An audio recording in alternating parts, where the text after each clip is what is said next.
우리가 지난주까지 시편 기도를 했었습니다. 오늘부터는 이제 세 번째 문장, 지혜의 기도입니다. 지혜의 기도.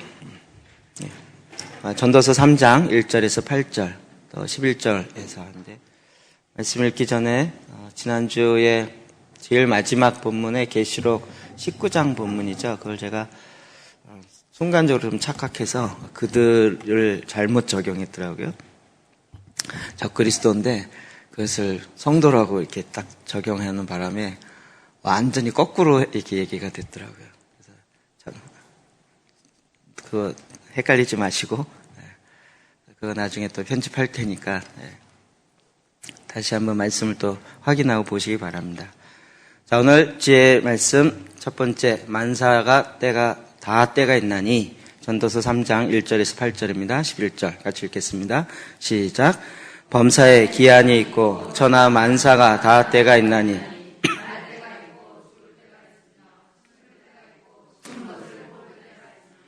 죽일 때가 있고 치료할 때가 있으며 헐 때가 있고 울 때가 있으며 울 때가 있고 웃을 때가 있으며 슬퍼할 때가 있고 춤출 때가 있으며 돌을 던져 버릴 때가 있고 거둘 때가 있으며 안을 때가 있고 않는 일을 멀리 할 때가 있으며 찾을 때가 있고 잃을 때가 있으며 지킬 때가 있고 버릴 때가 있으며 찢을 때가 있고 꾸밀 때가 있으며 잠잠할 때가 있고 말할 때가 있으며 사랑할 때가 있고 미워할 때가 있으며 전쟁할 때가 있고 평화할 때가 있느니라.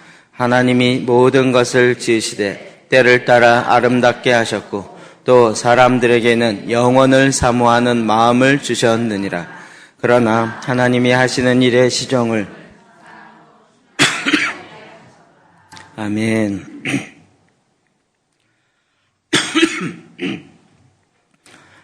네. 말씀 가운데 우리 지혜의 기도, 그거는 지혜문학이라고 이야기하죠. 잠언, 전도서, 아가서, 시가서에 들어가지만 또 욥기, 아가서가 아니고 욥기, 지혜의 문화라고 이야기합니다. 생활의 지혜. 그러니까 이게 뭐냐면 우리가 성소로 이야기할 때 지성소가 우리 영이잖아요. 우리의 중심이 되어지고 성소가 우리의 혼이라면 우리의 이 성전의 뜰은 우리의 육과 관련된 것인데 이 성전의 뜰이 어떻게 바르게 말씀으로 살아가야 할 것인가에 대한 지혜가 이 지혜 문학서에 있습니다. 육의 생각은 하나님의 생각과 항상 원수가 되지만 육이 원수가 되는 건 아닙니다.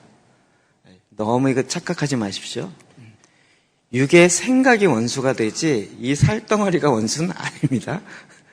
굉장히 이 육을 귀하게 여겨야 됩니다. 육을 악하게 여기는 게 영지주의입니다. 영적인 것과 육적인 것을 분리하고 오직 영만 영원히 남고 육은 유한하고 육은 악한 것이다. 그래서 육은 오히려 버리고 영만 추구해서 영적인 지식을 얻으면 구원에 이른다는 거죠.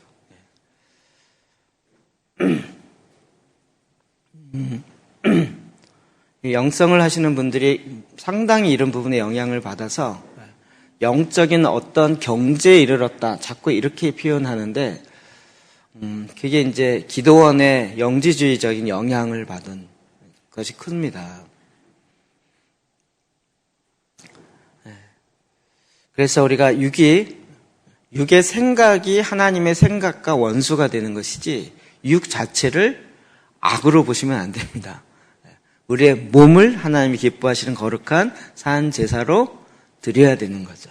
몸이 없으면 재물이 없는 것입니다. 몸은 굉장히 소중합니다.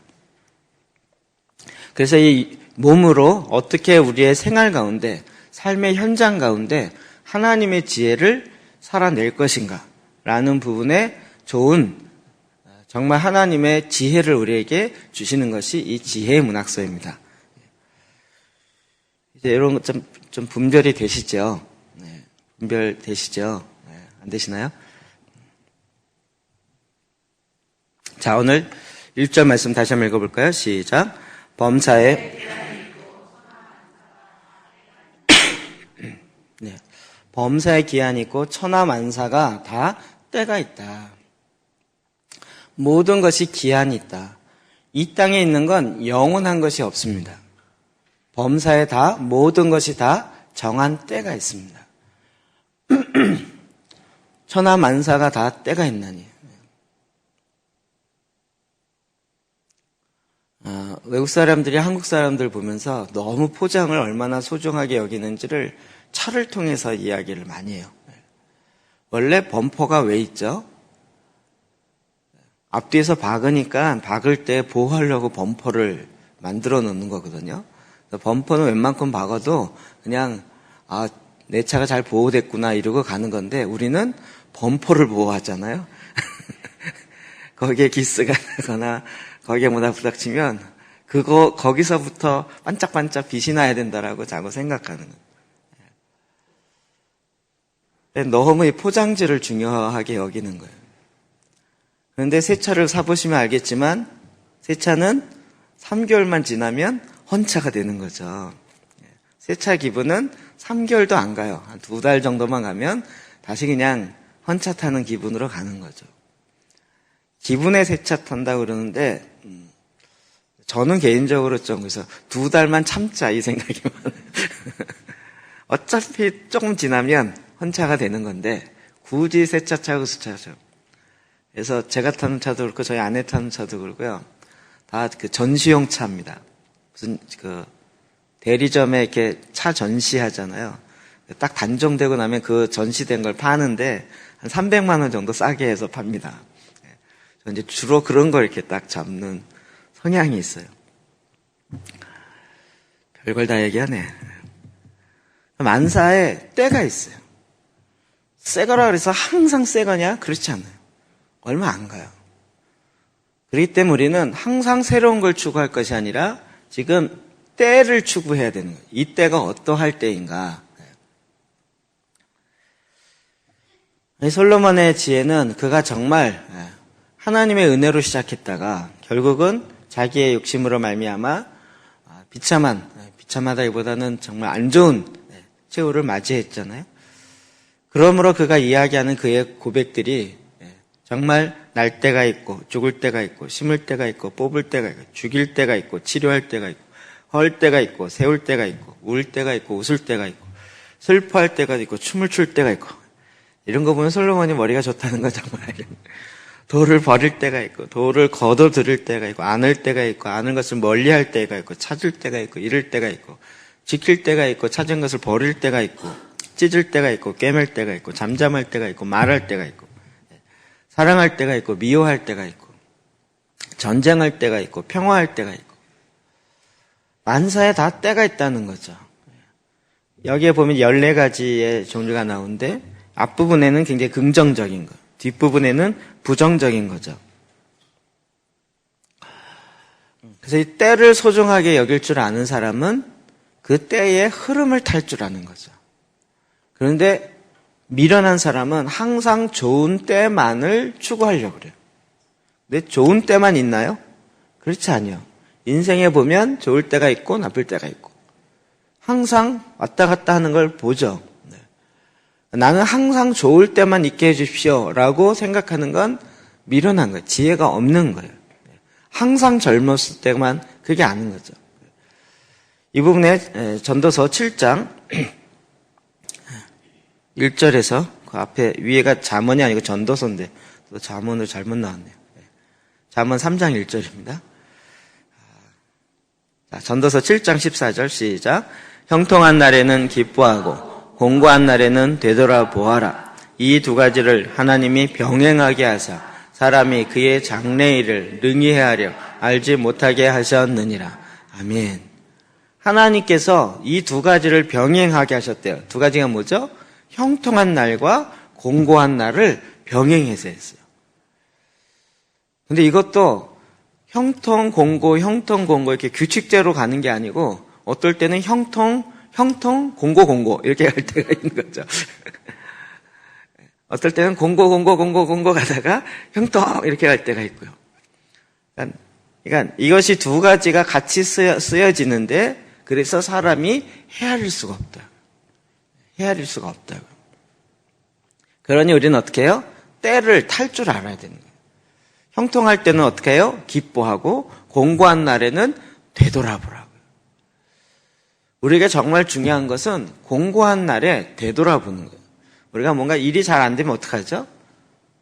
이거 왜 안 되지? 라고 계속 고민하게 되잖아요. 생각하게 되고 이게 때를 타는 거예요. 우리가 그런 패턴을 우리를 만들어 놓은 거죠. 너무 형통한 것만 추구하는 것. 이것도 인생의 흐름을 모르는 것이고 너무 공고한 것에만 빠져들어서 맨날 후회만 하는 것. 그리고 기뻐할 줄 모르는 것. 이것도 인생을 모르는 거죠. 내 인생의 주기에 지금이 어떤 때인지를 보면서 그 때를 타야 되는 거예요. 그 때를 알고 그 때에 해야 할 것을 해야 하는 거죠.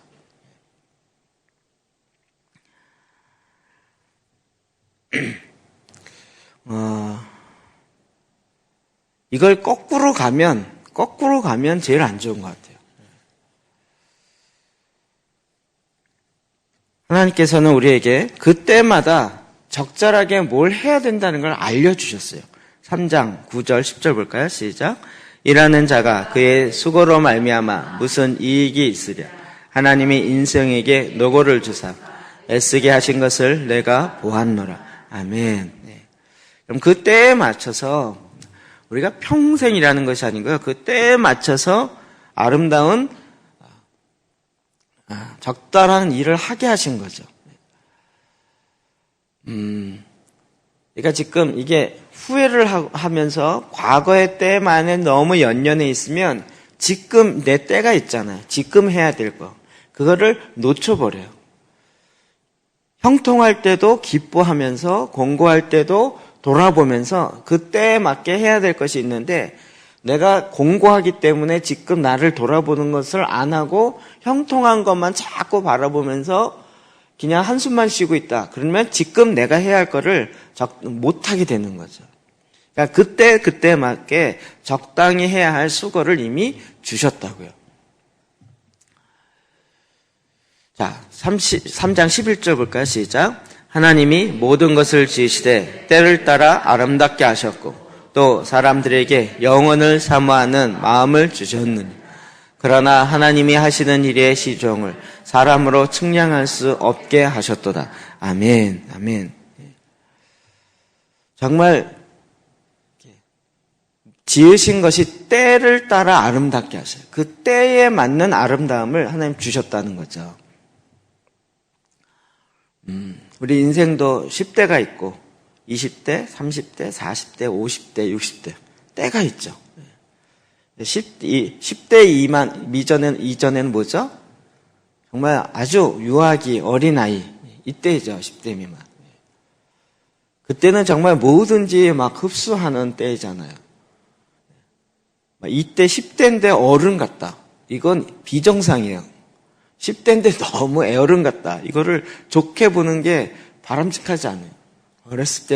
어렸을 때에 맞게 어떨 때 사고도 쳐보고 치려고 치는 게 아니라 그냥 평생 처음 보니까 평생이라 봤자 몇 년이지만 제가 얼마 전에 교회 식 지나가는데 우리 유치부 아이들이 내가 살아보니까 근데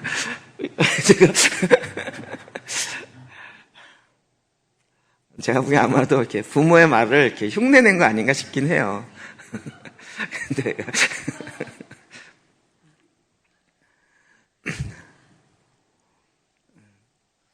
근데 어렸을 때 보면 어렸을 때는 그 어린아이 자체가 예쁘잖아요. 그 자체가.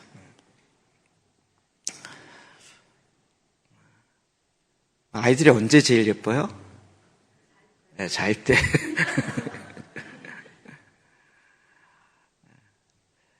김정필 선생님이 50대 후반에 아이를 입양을 했어요. 그래서 그 입양한 아이를 이렇게 하면서 쓴 편지가 있었어요. 이렇게. 그분이 워낙 시인이기도 하니까. 근데 그 마음이 사라지지가 않아요. 여인 중에 가장 아름다울 때가 언제예요? 3살, 4살 때. 젊었을 때가 아니고 3살, 4살 때요. 어떤 여인이 두 팔을 벌리고 나에게 다가오면서 안겨오는 그런 여인이 세상에 어디 있겠냐는 거죠. 정말 10살만 넘어가도 싫어하더라고요. 10살만 넘어가도 싫어요.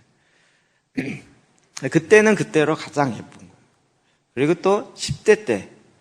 10대 때는 정말 하고 싶은 게 많고, 꿈과 막 그런 이렇게 소망을 갖고 막 하는 거죠. 20대는 뭐죠? 그런 걸 가지고 한번 해보는 거죠. 20대에 실패했다. 그건 실패가 아닌 거죠. 20대는 자연스럽게 막 이것저것 해보고 내가 하고 싶었던 것을 한번 해보면서 그런 걸 찾아가는 시대죠. 30대는 어떤 때요? 드디어 새롭게 자리를 잡은 거죠. 그래서 결혼도 하고 방향을 잡았고 그때를 향해서 이제 달려가기 시작하는 거예요.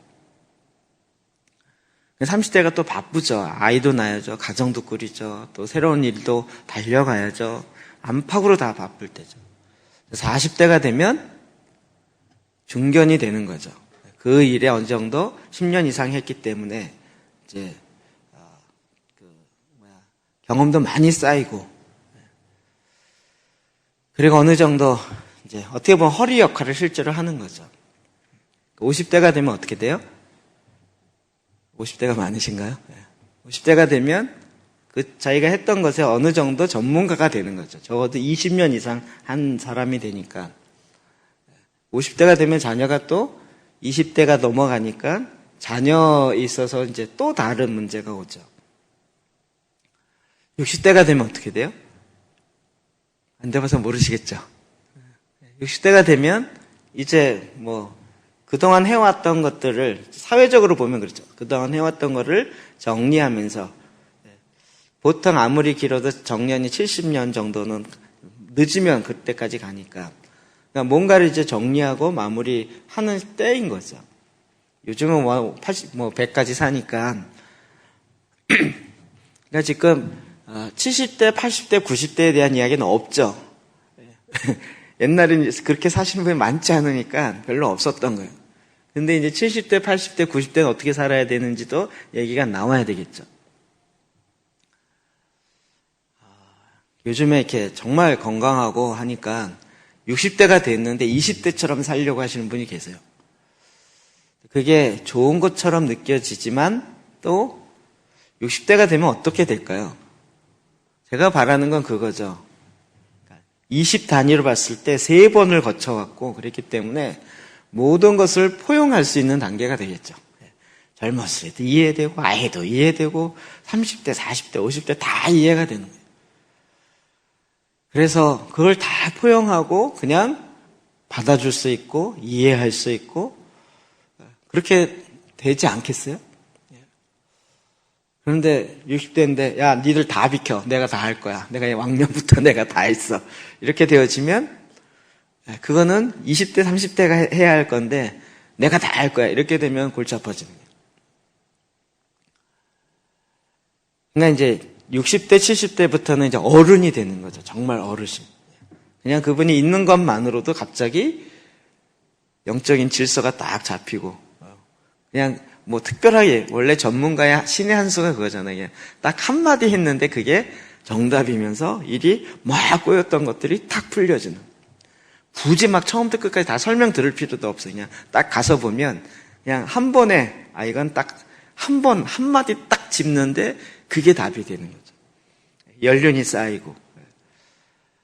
그러니까 막 젊었을 때는 이게 어디서부터 잘못됐는지 전혀 막 감이 안 오고 그러는데 60대, 70대 되면 워낙 뭐 실수도 많이 하고 이러니까. 그런데 막 70대 내가 새로운 걸 하겠다. 뭐 직업이나 일 차원에서 할 수 있을지 모르지만 연륜으로 볼 때는 좀 다른 이야기죠. 그러니까 모든 것을 지으시되 때를 따라 아름답게 하셨죠. 때를 따라 아름답게 하셨어요. 또 그 사람에게 영원을 사모하는 마음을 주셨다는 거예요. 자, 전도서 8장 17절입니다. 제가 볼까요? 시작.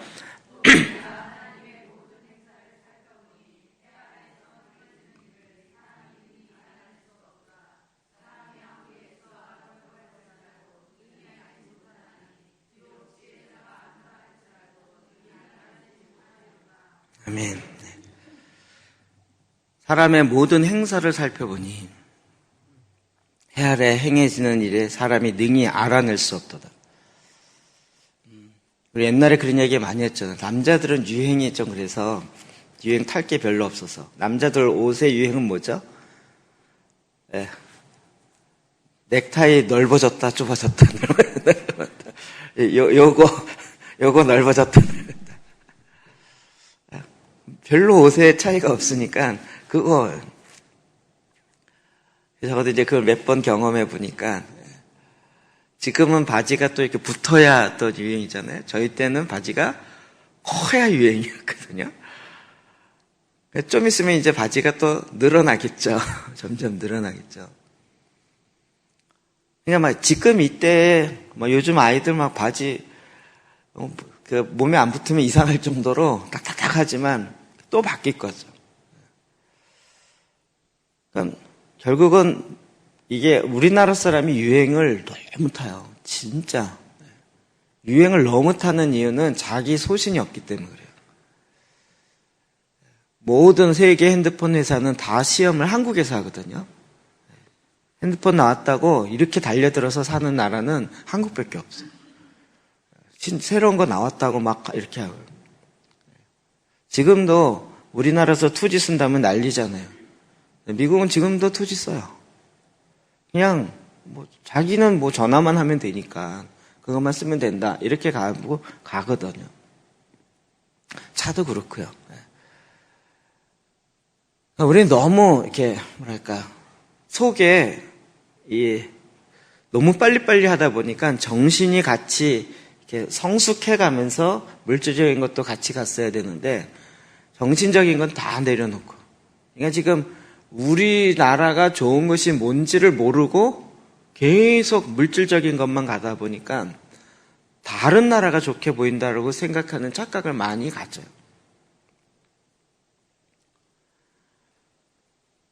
근데 지금 우리 아래 일어나는 모든 것들이 사실은 해 아래 새 것이 없어요. 우리에게는 정말 중요한 것은 뭐냐면 이제 이러다 보면 영원한 것이 무엇인지를 사모하게 돼 있죠. 그 위에도 영혼을 사모하는 마음을 주시고 정말 하나님이 행하시는 것을 알고자 하는 그런 마음을 주시는 거죠. 정말 여러분도 사실은 하나님이 뭘 원하시는가 이거 찾아야 되는 거죠. 제가 트랜스포메이션 하고 나서 하게 된 가장 큰 계기는 그 기도 문장의 차이잖아요. 하나님이 하셨습니다. 이거요. 그 전까지는 내가 열심히 할 테니까 하나님 도와주세요. 이거였거든요.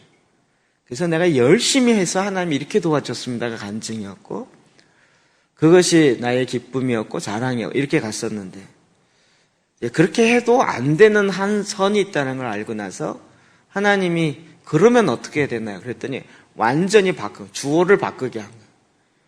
이 말로는 쉬운데 전에는 하나님이 하셨습니다가 아니라 내가 했고 하나님이 도와주신 거였잖아요. 근데 이제는 하나님이 하고 나는 그 앞에 순종해서 가는 거죠. 그러니까 내 얘기나 할 게 사실은 별로 없어요. 그냥 하나님이 하신 거죠. 이 주어의 엄청난 변화가 사실은 어마어마한 변화예요. 전에도 말씀드렸지만 막 기도재단 하며 이런 일들이 힘든 이유가 뭐냐면 나의 것을 내려놓기가 힘든 거예요. 내가 열심히 했던 것을 내려놓기가 힘든 거예요. 요즘에도 막 지혜가 생기더라고요. 성경을 10장 읽는데 아무 감동이 없대요. 이걸 계속해야 되냐고. 이 질문 참 많이 받아요, 요즘은.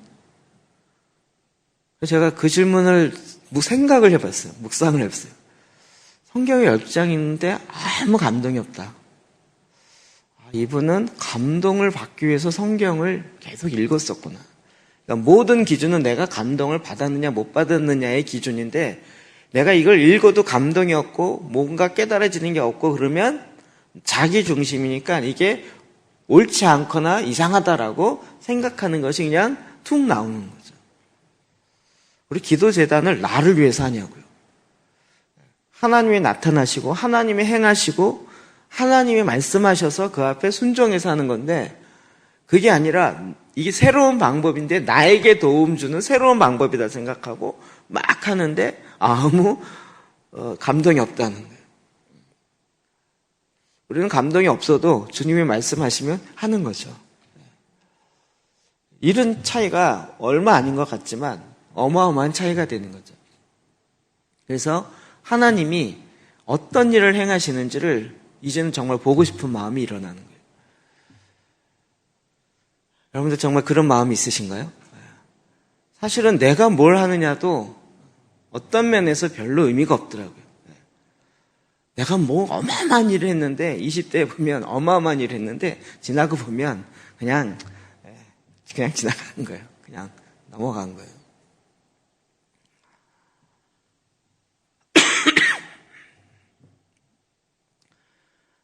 히브리서, 오타가 이렇게 많죠? 11장 6절입니다.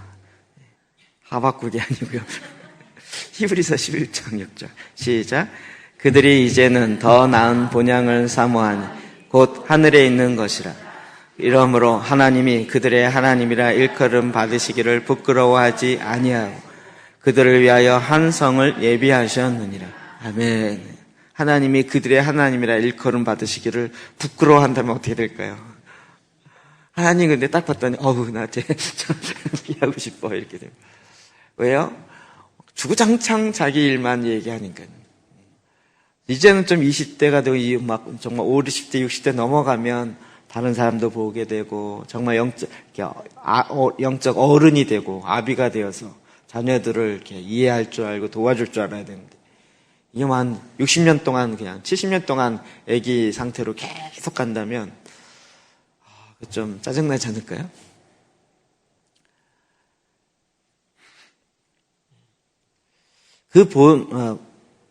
더 나은 본향을 사모하니 곧 하늘에 있는 것이라. 근데 그래서 그 하늘로 가고자 함이 아니라 우리가 지금 정확하게 아는 건 뭐죠? 그 하늘에 있는 것이 이 땅에 임하는 거죠. 그래서 예수 그리스도로 말미암아 통일되는 거죠. 하나님이 이렇게 할 수 있는 그 마음을 우리 가운데 한 성을 예비하시고 준비하셨다고요. 하나님께서 하나님의 목적을 갖고 계시고 하나님께서 지금 그 일을 행하신다, 이루신다고요. 그래서 우리에게는 정말 이 때를 아는 것이 필요한 거죠. 갑자기 이게 생각의 패러다임이 바뀌어야 됩니다. 형통한 때만 추구하는 것이 아니라 때를 아는 지혜가 필요한 거예요. 때를 아는 지혜.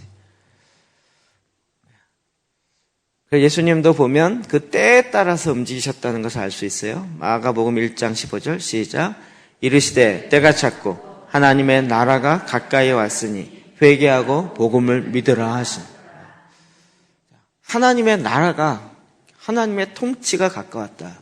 이제 너희가 세상에서 세상의 공중의 권세 잡은 자를 따랐던 그것을 돌이키고 이제 진짜 왕 중의 왕이신 그 주님 앞에 돌이켜 회개하고 나와야 된다. 이 복음을 받아들이라는 거예요. 이미 때가 찼다는 거예요. 때가 찼다. 마가복음 4장 29절이요. 시작. 열매가 익으면 곧 낯을 대나니 이는 추수 때가 이르렀습니다. 아멘. 여러분 모든 게 때가 있죠. 때가. 농사할 때 때가 있고요. 저 배추 심을 때도 때가 있더라고요. 언제 심어요? 무슨 뭐 있던데? 뭐 이렇게 심을 때도 때가 있더라고요. 그 때를 놓치면 안 되더라고요. 만사에 때가 있어요. 근데 지금이 어떤 때인지를 아는 지혜가 필요한 거예요. 내 인생에 나에게 있어서도 그것을 아는 지혜가 필요하고 하나님께서 지금 어떠한 일을 이루어 가시는지를 아는 그 때를 아는 지혜가 필요한 거예요. 마가복음 13장 33절이요. 시작. 주의하여 깨어있으라. 지금 이제 추수 때라는 것을 알고 그리고 마지막 때라는 것을 아는데 그 주님이 다시 오시는 그 날은 우리가 알지 못해요. 여러분 이게 아는 게 좋을까요? 모르는 게 좋을까요? 알면 어떻게 될 것 같으세요? 여러분이 이 때를 알면, 만약에 예수님께서 우리가 16년이죠.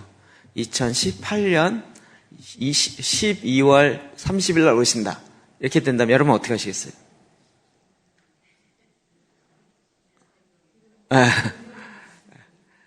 오시기 한 달 전까지 팽팽히 놀다가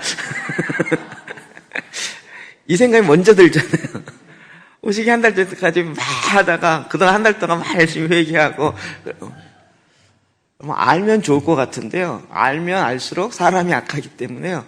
악한 쪽으로 역이용하려는 게 더 많아요. 깨어있으라. 그때가 언제인지 알지 못함이라.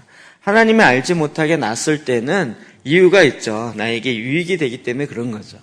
왜 안 알려줬냐라고 얘기하지 마시고, 아는 것보다 모르는 게 차라리 나은 것이 있을 땐 하나님 그걸 감추세요. 그래서 우리가 항상 깨어있게 하신 거죠. 항상 깨어있게. 항상 어떻게 깨어있냐, 힘들다. 항상 깨어있다는 거 얘기할 때마다 제가 전쟁이나 화재 같은 경우요. 화재가 언제 날지 몰라요. 그래서 항상 화재가 일어날 때 어떻게 해야 되는지를 항상 숙지하고 있어야 돼요. 비상구는 어디고, 저희가 비상구 불타면 왕관기 타갖고 이 창문으로 내려가야 되고, 이건 그냥 알고 있으라는 거예요. 이해되세요? 저 앞에 있습니다. 여기 에어컨 옆에. 왕관기에서 저거 커튼 거두면 이렇게 딱 걸어가 있어서 창문에다 줄 걸고 주룩 줄 타고 내려가라고. 그러니까 이렇게 알아두라는 거죠. 항상 알아두라 이거예요. 그러니까 불이 언제 날지 모르기 때문에. 근데 불이 나고 난 다음에 그걸 알라 그러면 이미 놓쳐버리는 거예요. 이 때를 준비한다는 게 전쟁도요. 언제가 날지 몰라요. 그러니까 군인들은 항상 준비해야 되는 거죠. 전쟁 나기 한 달 전에 준비하면 된다. 그럼 너무 좋죠. 근데 그 때를 모르기 때문에. 근데 일단 한번 났다 그러면 그때는 준비할 시간이 없기 때문에 그냥 있는 상태로 나가야 되는 거죠. 누가복음 21장 24절이야. 시작.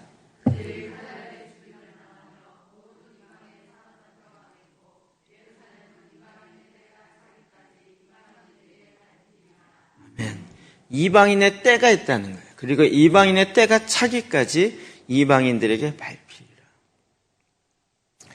이번이 지금 지난주에 나팔절, 그 다음에 대속제일, 장막절, 이스라엘에 이제 절기로 들어갔잖아요.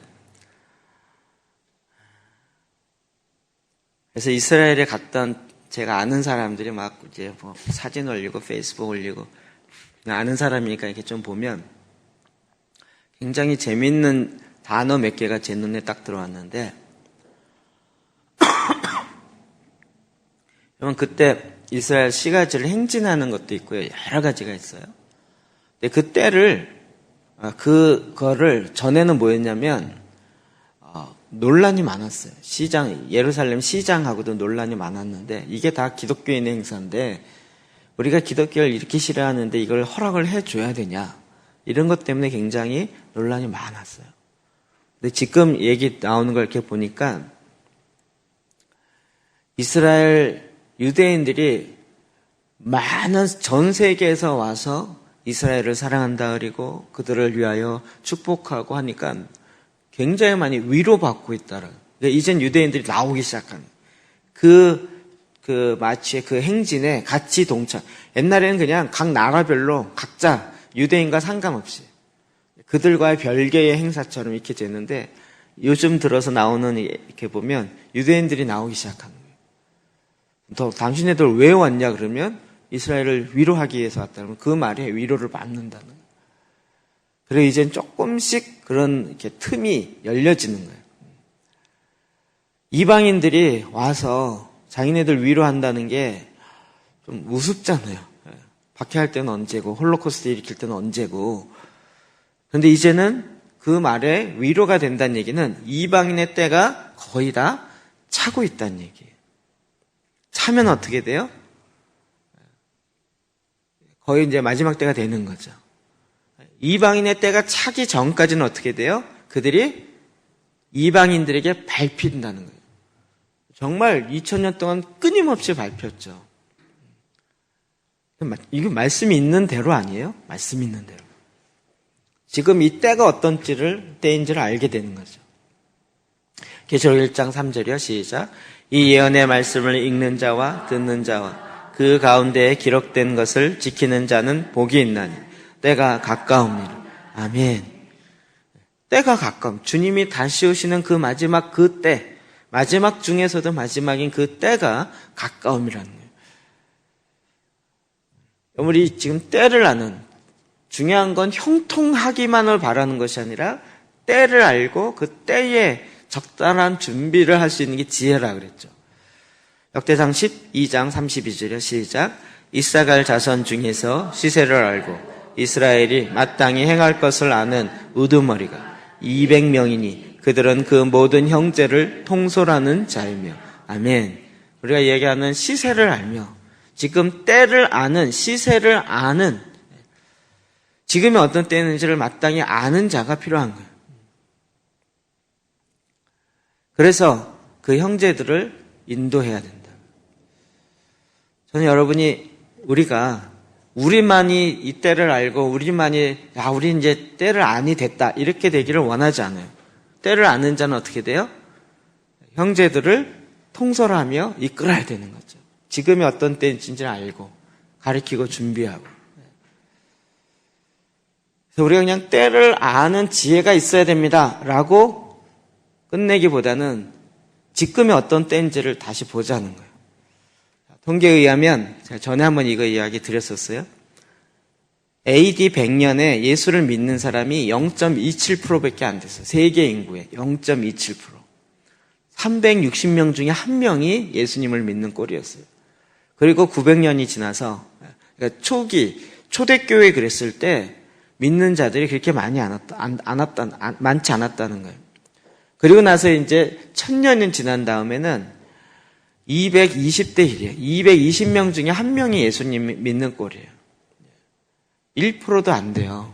100대 1도 안 돼요. 1500년이 지났어요.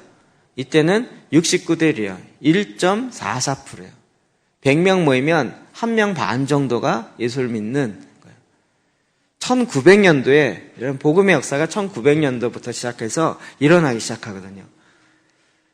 아주사 부흥부터 시작하는 웨일즈 부흥, 이게 다 1904년, 5년, 6년, 7년 태평양 부흥까지 이 세계 부흥의 흐름을 같이 타는 거잖아요. 그러면서 우리나라도 전신자 복음화 운동 이래갖고 100만 구령 운동 이런 것들이 일어났어요. 평양 부흥 운동 그 다음으로. 이런 부흥의 역사를 통해서 예수 믿는 자가 드디어 전 세계적으로 확장되기 시작하는데 3.7%예요. 우리가 3%를 크리스찬의 그 미전도 종족 그 개념으로 보거든요. 이제 갓 벗어난 거예요. 갓 벗어난 지 100년 조금 더 됐어요. 지금 이때가요 항상 이러지 않았어요. 예수님이 이 땅에 오시고 다시 부활 승천하시고 난 다음부터 계속 아주 그래프가 올라가는 것 같지도 않게 계속 이렇게 가다가 막판에 지금 이렇게 올라가는 거예요. 그리고 이제 2000년도에 6명 중에 1명이 주님을 알아요. 16.6%. 그러니까 지금 우리가 어떤 때인지 아시겠죠? 마지막 때라는 거예요. 이 때를 아는 지혜와 믿음이 필요한 거죠. 자, 마지막 때에 어떤 일이 있겠는가? 마지막 때에 어디 있겠는가? 간단히 말씀드리면 첫 번째로 성경에 나온 것으로 이야기하면 놀라운 진동이 있을 거예요. 히브리서 12장 18절에서 29절. 여러분 성경 전체를 나중에 찾아보시기 바랍니다. 마태복음 24장은 마지막 종말장이라고 그랬죠. 거기에 나타나는 많은 일들을 한번 보세요. 그러면 실제로 이 땅에 진동이 일어나요. 그때는 그 소리가 땅을 진동하거니와 내가 또 한 번 땅만 아니라 하늘도 진동하리라. 땅뿐만 아니라 하늘까지도 진동시키는 그런 일이 마지막 때 있을 거라는 거예요. 여러분 진동이 일어납니다. 실제로 지금 이미 진동이 일어났고요. 여러분 이게 진동의 사인이 9.11 사태로 보는 거죠. 그 전과 그 이후는 완전히 판이하게 달라요. 그 전은 동성애 뭐 이런 거 밖에 나오지도 않았어요. 그 후부터는 나타나기 시작한 거예요. 아예 공개적으로. ISIS 나타나지도 않았어요. 그 후부터는 아예 공개적으로 지금 전 세계를 제패하겠다고 나타나요. 완전히 진동하는 시대로 들어가 있어요. 실제로. 땅과 이 땅의 모든 것이 흔들린다는 거죠. 여러분, 지금 이때의 진동이라는 걸 굉장히 중요한 키워드예요. 제가 몇 번 말씀드렸죠. 한국 교회에 일어나고 있는 많은 지금 문제들. 와, 어떻게 저런 일이 일어날까? 이렇게 보지 마시고, 진동이다. 이렇게 보라는 거죠. 진동이다.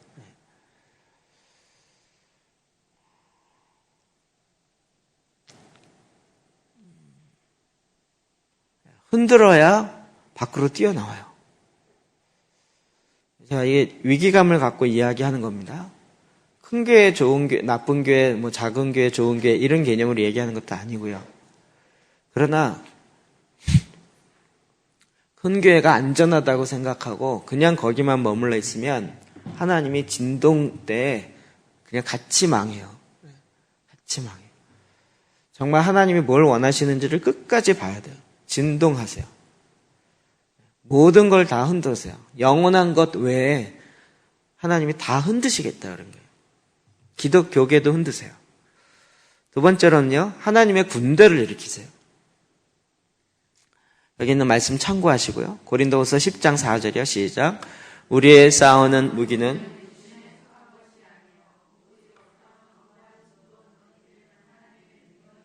아멘.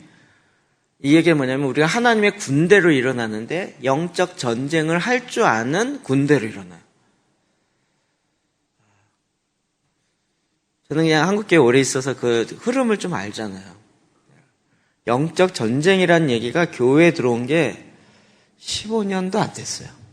그렇죠. 그전엔 그런 얘기 자체를 하지 않았어요.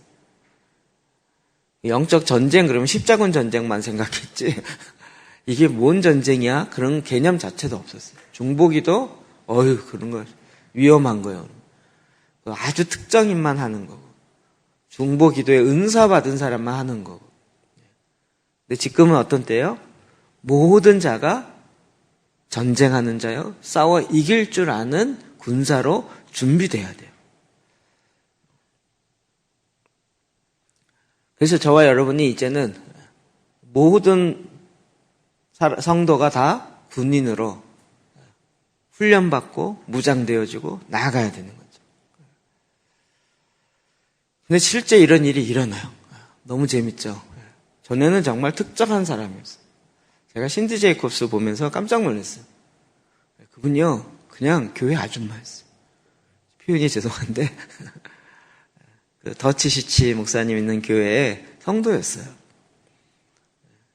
그리고 그 더치시치 그 목사님 그 교회 중보기도 팀으로 있다가 거기서 리더로 있고 거기서 성장하고 그러다가 이제 계속 하나님 주신 마음으로 나가고 그 목사님이 그렇게 또 인정하고 이렇게 성장할 수 있도록 해주면서 세계적인 중보기도 사역자로 나온 거예요.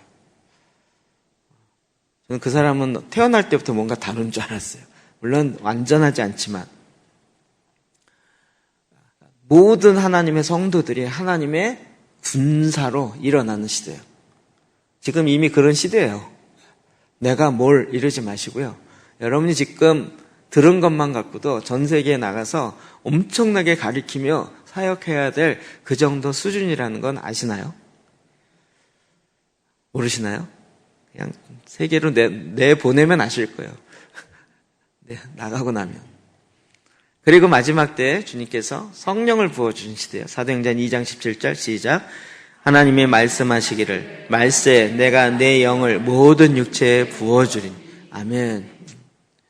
모든 육체 가운데 하나님의 성령을 부어주시겠다고 요엘서에 있는 말씀에 이야기했고 그 사건이 사도행전에 나타나기 시작하고 이제 이 시대에 정말 모든 믿는 자에게 모든 육체에 하나님의 영을 부어주는 일이 있어요.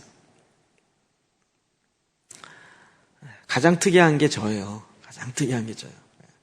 장로교 오리지널 그리고 복음주의 학생 선교단체에 있는 저 같은 사람이 성령이 임하신다는 건 기적 중에 기적이에요. 하나님의 역사예요. 제가 뭐가 아니고요. 하나님의 역사예요. 마지막 때에 하나님께서 붓겠다는 거예요. 그러니까 하나님께 열리고 하나님의 때를 알면서 그 갈망하는 마음으로 나아가는 자들은 하나님께서 마지막 때에 하시고자 하는 걸로 그냥 일하시는 거예요. 그리고 대추수가 일어날 거라는 거죠. 마가복음 4장 29절 시작. 열매가 익으면 곧 낫을 대나니 이는 추수 때가 이르렀습니다. 아멘. 지금 전도가 안 된다고 이야기하는데 제가 보기에는 지금에 맞는 전도 방법이 없어요. 요즘 대학생 애들이 성경 같은 경우는 막 죽어가거든요. 막 빠져나가요. 그래서 요즘 아이들은 전도가 안 된다라고 얘기하는데 제가 보기에는 그게 아니라 요즘 아이들이 갖고 있는 그 생각과 그 삶의 패턴을 딱 잡아낼 수 있는 그런 전도의 패턴이 없어요. 근데 그 패턴만 딱 잡으면요, 그 아이들은 그냥 몰려오게 돼 있어요.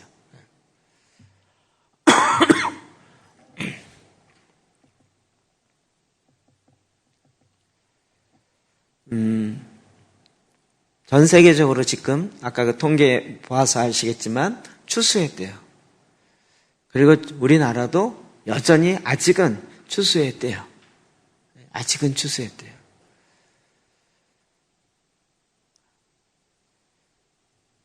전 세계적으로도 하나님께서 계속 어마어마한 역사들을 일으키고 있다는 것을 우리가 들어요.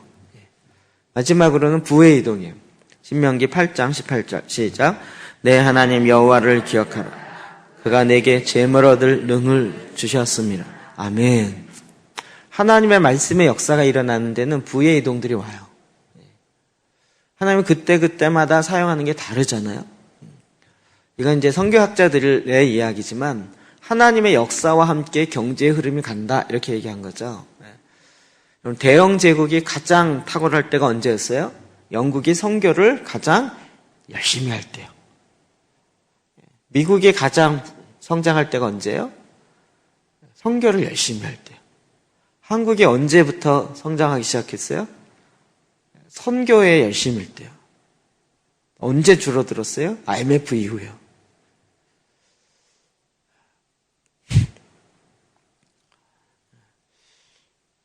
희한하게요. 하나님의 말씀을 들고 나아갈 때 하나님 그쪽으로 부의 이동을 주세요. 필요한 것 주세요. 허락하세요.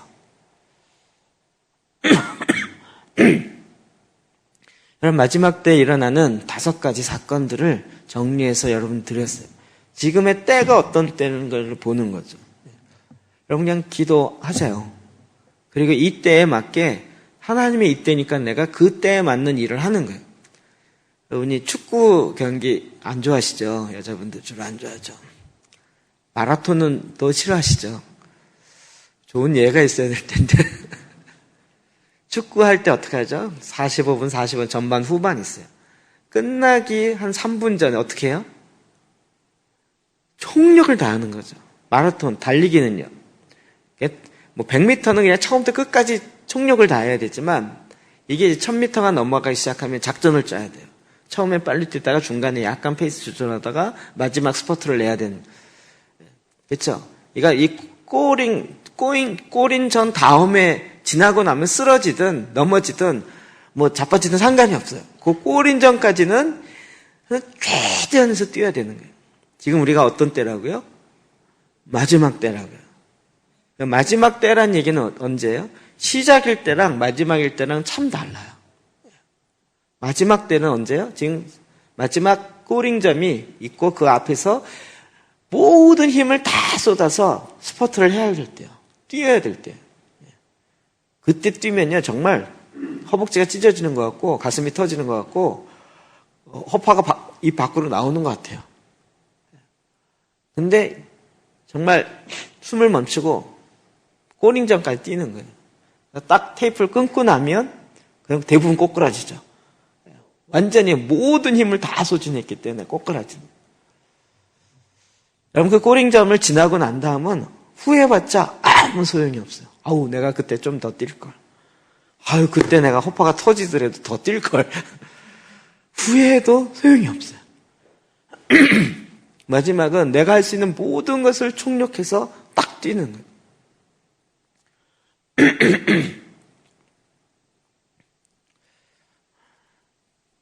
제가 그냥 제가 생각하기에 제 생애에서 정말 이렇게 제대로 뛰면서 해야 할 나이가 얼마나 있을까? 제가 자꾸 제 나이를 까먹는 경향이 있어갖고 착각하는데 길어봤자 3, 4년 아닐까라는 생각이 들어요. 그렇지 않을까요? 60이 넘어도 막 매일 다니면서 막 하고 이럴 수 있을까요? 하나님 은혜 주시면 하겠죠. 그렇죠? 그러면 길어야 4, 5년인 거죠. 4, 5년. 그러니까 지금 2, 3년 안에 전국을 연결을 해야 되겠다라는 마음이 제 안에 생겼어요. 마음이 생겼어요. 그래서 하나님 기회 주시는 대로 지금은 그래도 50대가 뛰면 그래도 뛰는구나 그러는데 60대가 뛰면 왜 그러세요? 이럴 거 아니에요. 그냥 대충 개념에 할 수 있겠지만 그러니까 총력을 다해서 내가 해야 할 그 타이밍에 해야 할 그 일을 하나님 나에게 맡기셨고 그때 그 일을 하는 거죠. 항상 이럴 거라고 생각하지 마십시오. 바뀌죠. 생각도 바뀌고요. 몸도 바뀌고요.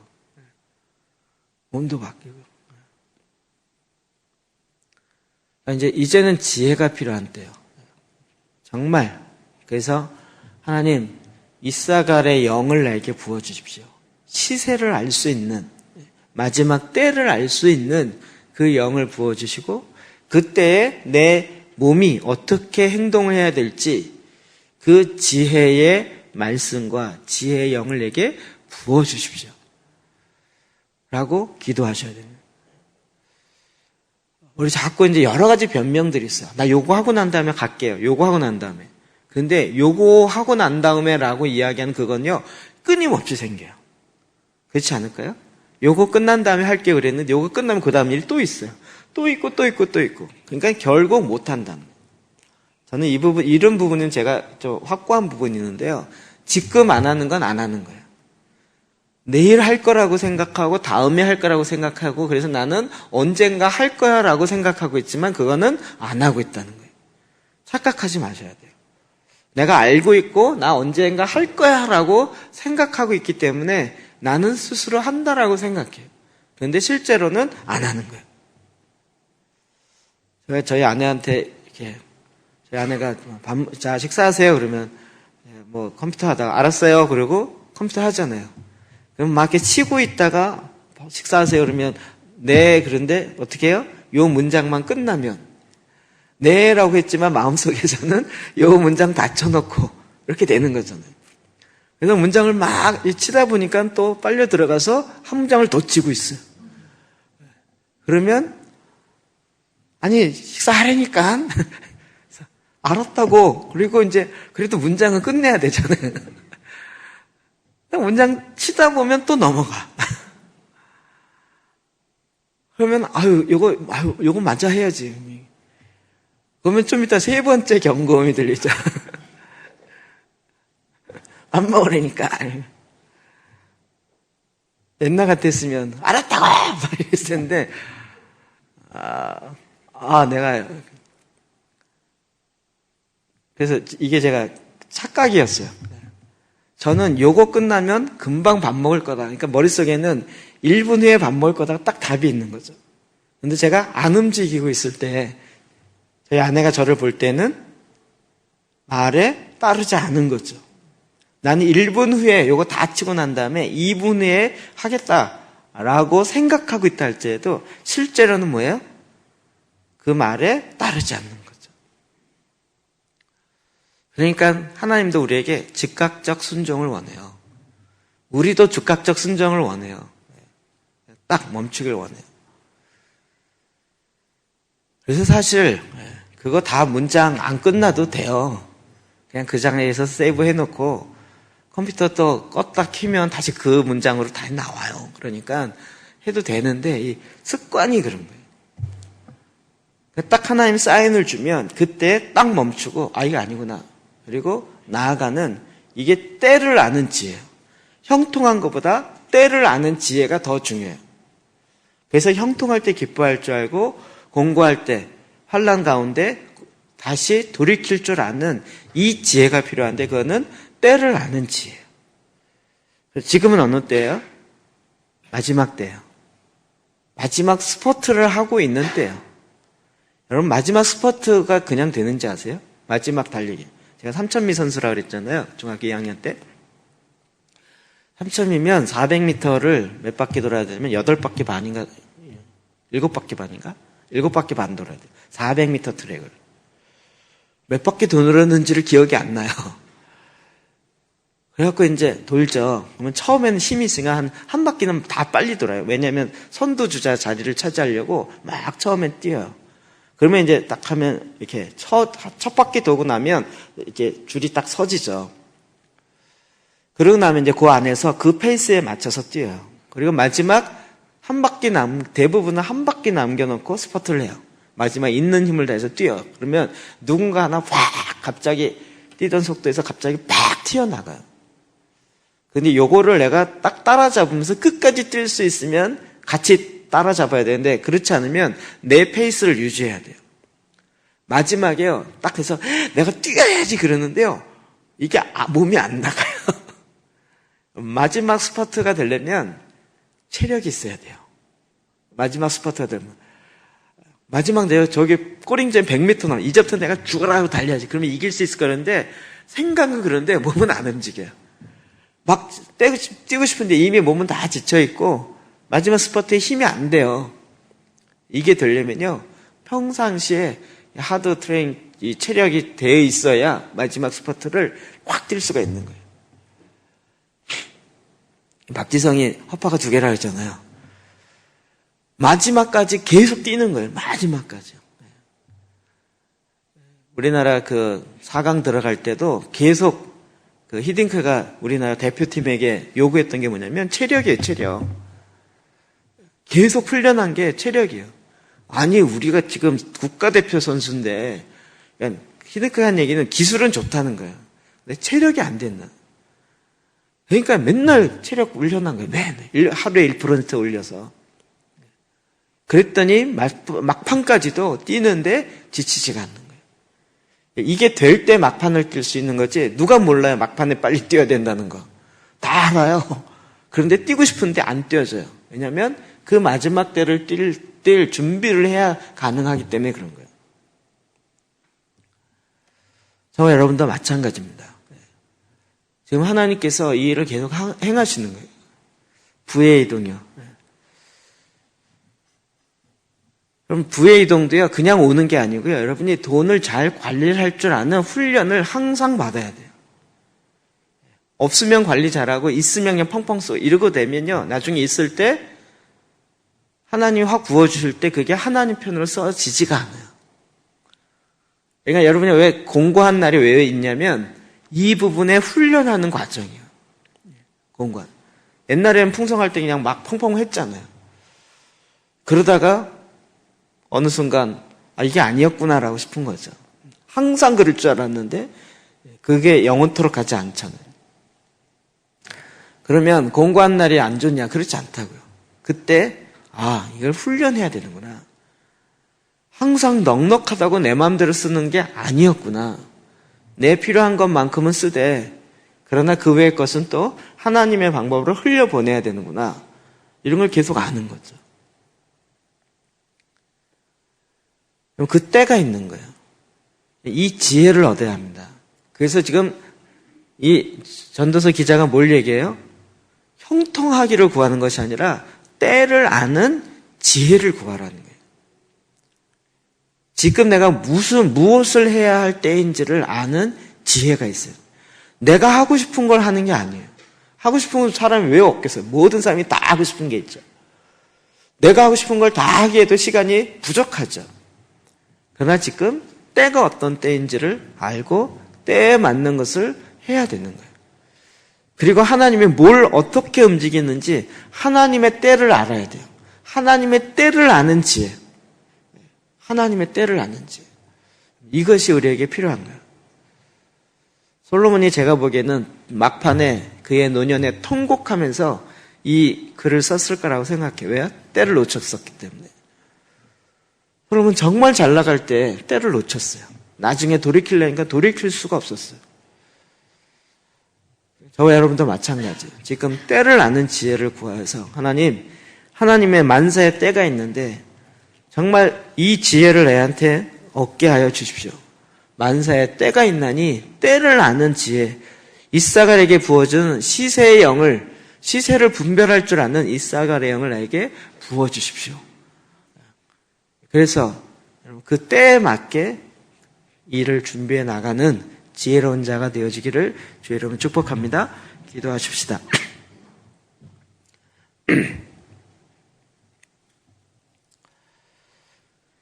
만사에 다 때가 있다고 했습니다. 이 말씀 의지하여 우리 주님 앞에 나가 기도합시다.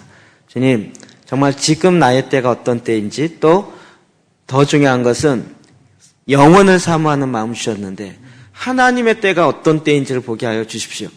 내가 정하는 게 아니고 하나님이 정하시는 그 하나님의 때가 어떤 때인지를 알게 하여 주십시오. 그리고 그 때에 맞게 내가 살아가는 지혜를 내 마음 가운데 부어 주십시오. 주의 말씀을 의지하여 주님 앞에 나가 기도합시다. 기도하시